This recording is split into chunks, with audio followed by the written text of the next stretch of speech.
अभी भी भारत के कुछ लोगों को बड़ा मजा आ रहा, अंदर ही अंदर बड़े खुश हैं। हिंदुओं, पहलगांव की घटना के बाद हमने प्रण ले लिया कि अब देश के कोने कोने में पदयात्रा करके हिंदुओं को एकजुट करेंगे। और मेरे हिंदुओं, तुमने पहलगांव में तो देख ही लिया। उन्होंने ना ये पूछा कि तुम तमिल बोलते हो, गुजराती बोलते हो, मराठी बोलते हो या पंजाबी बोलते हो, ये नहीं पूछा। उन्होंने ये भी नहीं पूछा तुम गुजरात के हो, मध्य प्रदेश के हो, बिहार के हो या कहां के हो। उन्होंने सिर्फ ये पूछा क्या तुम मुसलमान हो, कलमा पढ़ते हो? नहीं, वो मार दिया। बस हम यही कहेंगे, हिंदू एक रहेगा तो कोई बाल बांका नहीं कर पाएगा। अभी तक हम चिल्लाते रहे पदयात्राओं में तो लोग हमारी मजाक बनाते थे कि बाबा निकला है भेदभाव मिटाने, बाबा निकला है जात पात मिटाने। देख लो हिंदुओं, उन्होंने जाति नहीं पूछी, उन्होंने सिर्फ मजहब पूछा कि तुम किस धर्म के हो। हिंदुओं, अभी भी तुम क्षेत्रवाद भाषावाद में बटे रहोगे तो एक दिन ऐसा आएगा तुम्हारी दिल्ली में तुमको शूट किया जाएगा, तुम्हें मारा जाएगा। अगर तुम एक रहोगे कोई तुम्हारा बाल बांका नहीं कर पाएगा। और हम तो चाहते हैं कि भारत हिंदू राष्ट्र हो, और इसलिए हो ताकि हिंदू राष्ट्र भारत होगा तो गैर वाले आने के पहले भी विचार करेंगे। कितने, और दिल्ली से वृंदावन हम अपने लिए थोड़ी लड़ रहे, हम अपने लिए थोड़ी चिल्ला रहे, हम अपने लिए थोड़ी 18-18 घंटे मेहनत कर रहे। हमारा तो कोई बहुत फायदा क्या होगा, इससे फायदा भी क्या, घाटे ही घाटे। लेकिन हिंदुओं, तुम ऐसे कब तक मिटोगे? ये तो पहलगांव की बात है, अभी भी पश्चिम बंगाल में देख लो, मुर्शिदाबाद में हिंदू पलायन कर रहा और देश का एक भी मुसलमान नहीं बोल रहा है। ये दुर्भाग्य है। इसलिए एक ही उपाय है, हम सबको भय त्याग कर अब हिंदुओं को एक होना पड़ेगा। एक जो, अब आप पूछोगे कि एक होके करेंगे क्या? भारत को हिंदू राष्ट्र बनाएंगे। लोगों की जिंदगी बर्बाद हो गई, जरा विचार करना। हंसता खेलता परिवार उजड़ गया, कुछ लोगों के घर बसने के पहले परिवार उजड़ गया, परिवार बिखर गया। किस बात पे? सिर्फ इस बात पे मरे हैं कि वो हिंदू थे, इस बात पे मृत्यु हुई। और ये दुर्भाग्य है हमारा और तुम्हारा। हम तो अपने आप को बहुत कोस रहे उस दिन से कि दुर्भाग्य है हिंदुस्तान में रहकर भी जहां 80% हिंदू हैं वहां हिंदू होना गुनाह हो गया। ये दुर्भाग्य है, हिंदुओं का हिंदुस्तान में होना दुर्भाग्य हो गया। क्यों? क्योंकि तुम बटे हो। क्यों? क्योंकि तुम एकजुट नहीं हो। क्यों? क्योंकि तुम बहुत डरपोक हो। क्यों? क्योंकि तुमने शास्त्र भी छोड़ दिए और शस्त्र भी छोड़ दिए। जिस दिन तुम दोनों लेकर चलने लगोगे तुम्हारा कोई बाल बांका नहीं कर पाएगा, कोई भी बाल बांका नहीं कर पाएगा। और भारत को हिंदू राष्ट्र बना के क्या करोगे? भारत को हिंदू राष्ट्र बना करके गाय को राष्ट्रमाता बनाएंगे। भारत को हिंदू राष्ट्र बना के क्या करोगे? भारत को हिंदू राष्ट्र बनाएंगे जिस दिन शस्त्र शास्त्र दोनों की शिक्षा दी जाएगी। भारत को हिंदू राष्ट्र बना के करोगे क्या? रामचरितमानस को राष्ट्रीय ग्रंथ का दर्जा दिया जाएगा। भारत को हिंदू राष्ट्र बना करके होगा क्या? राम के होने का सबूत नहीं मांगा जाएगा, और जो मांगेगा वो भारत में रहने का अधिकारी नहीं होगा। भारत को हिंदू राष्ट्र बनाकर करोगे क्या? भारत अगर हिंदू राष्ट्र होगा तो कृष्ण जन्मभूमि के लिए कोर्ट में जाने की क्या जरूरत है? अपने ही ठाकुर जी हैं, हां, लेकिन कानून को हाथ में नहीं लेंगे। प्रार्थना करेंगे कि हमारे साक्ष्य हैं, यहां प्रभु प्रकट भय, तो बार बार केस लड़ने की जरूरत क्या है? राम मंदिर का जीत ही गए हैं, इस पर भी जज साहब फैसला सुना दीजिए।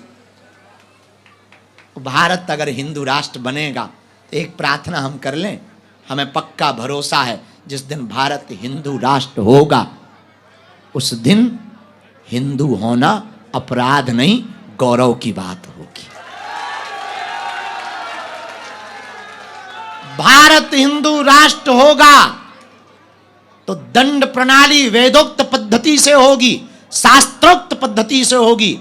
भारत हिंदू राष्ट्र होगा तो मंदिरों में सबको प्रवेश मिलेगा, किसी को रोक नहीं होगी। भारत में रहने का अधिकार सबको होगा, किसी को रोक नहीं होगी, पर कायदे में रहेंगे तो फायदे में रहेंगे। अगर भारत हिंदू राष्ट्र होगा तो न्यायपालिका का सम्मान होगा, संविधान का सम्मान होगा, संतों का सम्मान होगा, गाय माता का सम्मान होगा, तीर्थों का सम्मान होगा, वेदोक्त परंपरा का सम्मान होगा, तिलक का सम्मान होगा, शस्त्र का सम्मान होगा, शास्त्र का सम्मान होगा, संस्कृति का सम्मान होगा, भारत माता का सम्मान होगा, राष्ट्रगान का सम्मान होगा, तिरंगे का सम्मान होगा, वंदे मातरम का सम्मान होगा। भारत हिंदू राष्ट्र होगा तो प्रत्येक भारतीय का सम्मान होगा। अब प्रत्येक भारतीय में तो ऊ वाले भी आते हैं, लेकिन उनमें से कुछ ऐसे वो कहते हैं हम वंदे मातरम नहीं गाएंगे, ठटरी के बारे तुम खाओगे भारत का पंचर पुत्रो, हवा भारत की,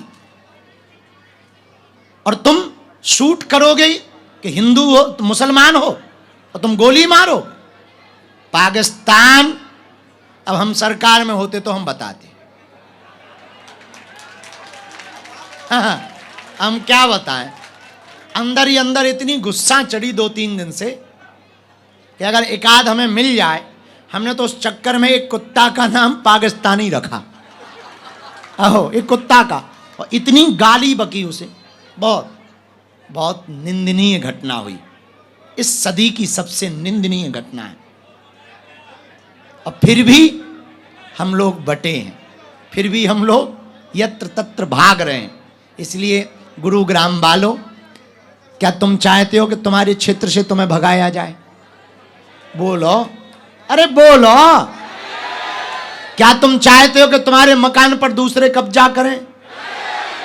क्या तुम चाहते तुम्हारे देखते देखते लोग संविधान को ना माने? क्या तुम चाहते हो कि गीता पुराण का कोई अपमान करे? नहीं चाहते। एक ही उपाय है, अगर संविधान के सम्मान को बचाए रखना है, गीता और पुराण के सम्मान को बचाए रखना है, मंदिरों के सम्मान को बचाए रखना है, अपनी संस्कृति को बचाए रखना है, एक ही उपाय है। पूछो क्या? भेदभाव छोड़कर कट्टर हिंदू बनना प्रारंभ कर दो। कट्टर हिंदू का मतलब हमें किसी को मारना, पर जो छेड़ेगा उसे छोड़ना। हाँ, ये भी पक्का है। अब कोई एक गाल में चांटा मारे तो हम दूसरा कर सकते हैं, पर कोई दूसरे में ही मार दे, अब गाल तो बचे नहीं है, सामने वाले की 32 उखड़वा सकते हैं। उखाड़ने की बात नहीं की, उखड़वा सकते हैं। कहां से? कानून पे। हाँ भैया, जो घटना हुई बड़ी निंदनीय हुई, घोर निंदनीय हुई। इसलिए हम सब दोनों हाथ जोड़कर उनके लिए आज प्रार्थना करते हैं। कल कथा में मौन भी धारण करेंगे और आप सबकी सामूहिक अर्जी भी लगाते हैं। लेकिन एक बात बोल दें, कह दो, बोलो। हमको ना बड़ा दुख हो रहा 2 दिन से, बड़ा कष्ट है कि आज हम लोगों के देखते हुए हिंदुओं का ये हाल है। कल क्या होगा? विचार करो, कल क्या होगा? 10 साल बाद क्या होगा? एक कोई सज्जन है बरेली के, नक्कटा, उसने कहा है कि जिस दिन हमारी संख्या बढ़ जाएगी उस दिन एक भी हिंदू पुरुष नहीं बचेगा। बताओ, ठटरी के बरे, नक्कटा, मूसरचंद। पहली बात तो संख्या घटने वाली नहीं।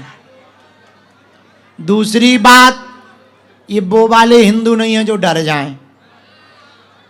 तीसरी बात, सरकार से प्रार्थना है, आपने नारा दिया बच्चे 2 ही अच्छे, पर चच्चे के 30-30 बच्चे क्यों? तो हम तो हिंदुओं से कहेंगे, हिंदुओं 4 बच्चे पैदा करो। पूछो क्यों? पूछो। एक तो परिवार बड़ा होगा तो चाचा बुआ का सुख मिलता रहेगा आने वाली पीढ़ी को। परिवार बड़ा होगा तो 2 बच्चे तुम्हारा कारोबार संभालेंगे, 2 हिंदू राष्ट्र बनाने पे लग जाएंगे। अब शहरों में बड़ी आफत है, बोले हमें एक ही बच्चा ठीक है, लड़का हो जाए चाहे लड़की। उधर पूरी क्रिकेट टीम तैयार कर ले, वो दिन दूने रात चौगने बढ़ रहे, क्रिकेट टीम का प्लस एक एम्पायर सहित 12 ले आ रहे हैं। क्रिकेट में तो 11 ही होते हैं, एक सज्जन हमारे पड़ोस में ही रहते हैं, उनके 12 हैं। 12 हम का 11 तो ठीक है, पर ये 12 बोले एम्पायर भी तो चाहिए। हम समझ गए, हमका ऊ वाले हो क्या? बोले हो है, हमका आशीर्वाद है। अब कुछ कह तो सकते नहीं, हम बहुत जलेबी जैसे सीधे आदमी हैं, हम किसी को कुछ बोलते नहीं हैं, नाम लेते नहीं ना, किसी को भला बुरा नहीं कहते। हाँ, किसी को भला बुरा लग जाए तो छोड़ते नहीं हैं, वो बात अलग है, वो अपनी अपनी सोच है। भैया अगर हम लोग आज नहीं जगे ना तो कल देख नहीं पाएंगे, आने वाली पीढ़ी भी नहीं देख पाए। दरबार तो लगता रहेगा, अर्जियां लगती रहेंगी, पर अपनी सोचने के अलावा आने वाली पीढ़ी के बारे में भी सोचना, बच्चों के बारे में भी सोचना। हमें अगर बच्चों को सुरक्षित रखकर जाना है तो भारत को हिंदू राष्ट्र बनाना है। क्या बनाना है? अरे जोर से तो बोलो, जोर से बोलो। क्या बनाना है? हमने उसका एक नारा दिया, पूछो क्या? जोर से पूछो। तुम मेरा साथ दो, हम तुम्हें हिंदू राष्ट्र देंगे। हर हर भारत हिंदू राष्ट्र की, भारत हिंदू राष्ट्र की, भारत हिंदू राष्ट्र की। और जो धर्म विरोधी है उनकी ठटरी। हेलो, अब हम अर्जी लगाए दे रहे, एक बार हमारे आदित्य जी को जोरदार ताली बजा के धन्यवाद दो। बहुत सुंदर हनुमान जी का। हाँ हाँ, बच्चों को भी। अरे काय को भैया खड़े हो रहे, न कटारो, बैठ जाओ। हम बैठे, तुम भी बैठ जाओ, हमें अभी वहां जाना है। कहाँ जाना? दादरी जाके वहीं है उल्टे क्षेत्र में, वहां अभी झंडा लगाना है। हाँ, दादरी में। सीताराम। साधु जी, साधु जी।